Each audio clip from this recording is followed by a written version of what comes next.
Kidney শরীরের একটা খুব ছোট অর্গ্যান। এটা শরীরের দুধারে থাকে, ঠিক কোমরের ওপরে। খুব ছোট, কিন্তু এর কাজ অনেক বড়। এটা মানুষকে অনেক বেশি উপকার করে। এই শরীরে যত রক্ত আছে সেই রক্তগুলোকে শোধন করে এই কিডনি। আমরা একে খুব অবহেলা করি।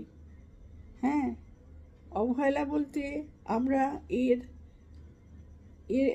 কিছুই দরকার নেই, শুধু দরকার একটু ভালো খাওয়া। মানে ভালো বলতে ভেজিটেবলস খাওয়া, নির্ধারিত ফল খাওয়া এবং টাইমলি খাওয়া। এই তিনটে যদি মেনটেন করা যায় তাহলে কিডনি অনেক দিন ভালো থাকে। অনেকেই সেটা পারে না, যেমন আমিও পারিনি। সেই জন্য আজ আমার ক্রিয়েটিনিন 10-এ চলে গেছে।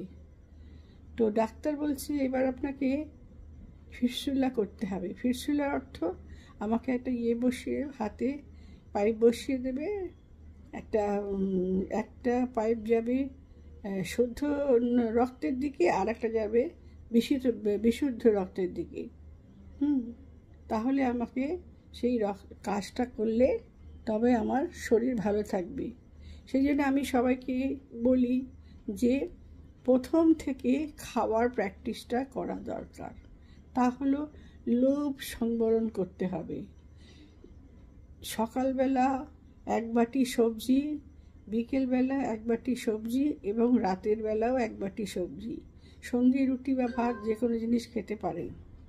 যদিও অনেকের এটা ভালো লাগবে না আমার কথাটা, কিন্তু এটা খেলেই ভালো থাকবেন। ডাক্তারের কাছে গেলে ডাক্তার এটাই বলবে আপনি সবজি বেশি করে খান। তো আমি যেহেতু শুনিনি, আমি চাই আমার বন্ধুবান্ধবদের যারা কোনো অসুবিধার মধ্যে আছে, কিডনি প্রবলেমের মধ্যে আছে, তাদের একটাই কথা বলতে চাই, তারা যেন বেশি করে সবজি রান্না করে খায়। তাহলে তাদের কিডনি অনেক দিন ভালো থাকবে এবং তারাও সুস্থ সবল জীবনযাপন করতে পারবে। ধন্যবাদ।